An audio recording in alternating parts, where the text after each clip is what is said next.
Hi, my name is Lucy, and this is First Chapter Friday. And the book that I am going to be reading the first chapter of today is called Not an Easy Win. Not an Easy Win is the story of a boy named Lawrence who is having trouble at school again. In the beginning of this book, he lives with his mother. His father is incarcerated, and Lawrence just can't seem to stay out of trouble at school, and it's gotten to the point where at the beginning of this book, he gets expelled. He is sent to live with his grandmother for the summer. His grandmother refuses to let him just sit around and watch TV, and so she sends him to the local rec center to help out the man who runs the rec center. And while he's there, Lawrence starts to see other people playing chess, and he starts to become interested in what this game is, and he starts to play chess himself. And so a lot of this book is exploring the game of chess and Lawrence learning to play chess. If you are reading it, you learn along with Lawrence a little bit, but the lessons that he's learning through chess are also great lessons to be applied to his own life and his behavior and his situations. And what Lawrence starts to learn over this time spent at his grandmother's and at the rec center is that there are better ways to solve problems than the way that he has been doing it. So I will read the first chapter of Not an Easy Win. Chapter 1, Expelled. I was pretty sure that meant I was being kicked out of school forever. Principal Spacey didn't even bother to look at me when he handed the sentence down. I'd been warned after my last fight. The next time you walk into my office will be your last, he'd said. That was just 4 weeks ago, when I'd had 6 fists pounding my head into the pavement. I wouldn't call that a fight. It was more like a beatdown. This time, it was just 2 fists and 1 foot. I was able to escape before it got too bloody. I even threw a couple of punches of my own. I had actually become pretty good at taking hits. My skin had gotten harder to hurt.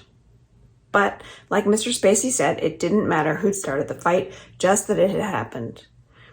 And it had happened to me one too many times, even if Billy Jakes had gotten into just as many fights. Mr. Spacey treated our school like it was some kind of jail. He was the warden instead of the principal, always walking around talking about maintaining law and order.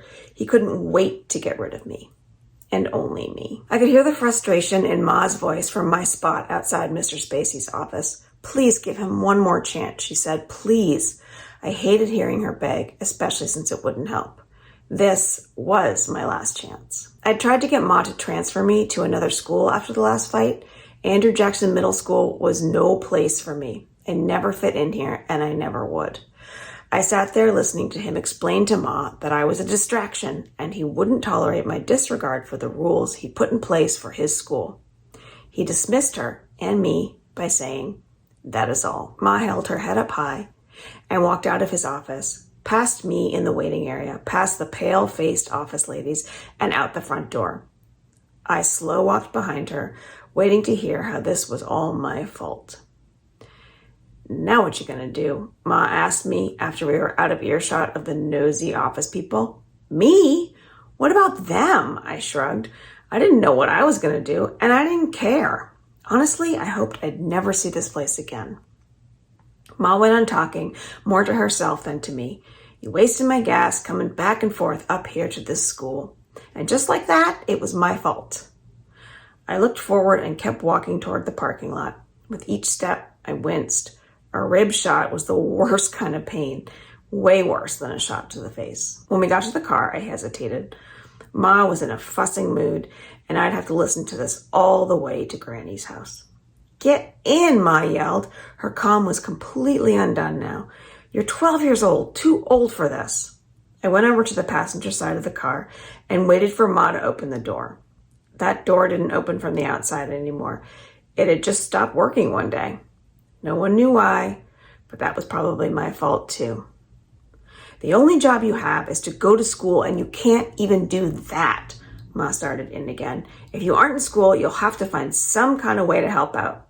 Your granny won't let you sit around the house all day." "I can just leave," I said under my breath. "Where are you going to go?" Ma spat out. I didn't have an answer. I stared out the window into the gloomy air. The gray skies stared back. She was right. I was trapped. We rode in silence for exactly 22 minutes before we turned off the main road onto bumpy Polk Lane. Granny Street wasn't a dirt road, but it wasn't smooth pavement either. After lots of driving on and no fixing, it was mostly broken up pieces of asphalt now. Ma pulled off the cracked road into Granny's gravel driveway and turned the car off. She let out a deep breath. "Look, Lawrence, this ain't all on you. Life is hard, and we've had a double dose of hard lately." Ma's voice was softer now, her version of an apology. I knew I'd never get the real thing. Ma wasn't the apologizing type. Whenever I did something wrong, I had to apologize. I wasn't sure why adults didn't have to. For a moment, I'd forgotten about my stinging left eye. It would double in size if I didn't get ice on it soon. I sat in the thick air of Ma's car, waiting for her to ask about it, or at least see if I was okay. 2 long minutes passed. Silence. "All right, let's just go in and get it over with," Ma said. "If she says something, we'll just say it wasn't your fault." It wasn't my fault, I wanted to yell, but I knew it wouldn't matter. No one cared about what had really happened. No one cared that I'd had a huge target on me since the day I started at that school. Everyone just looked at me like I was the problem. That's the end of chapter 1, where Lawrence gets expelled. But you realize that a lot of the fights that he's getting into are not initiated by him, and he's just defending himself. He is one of the few Black students at a mostly white school, and he gets targeted, even, it seems, by the principal.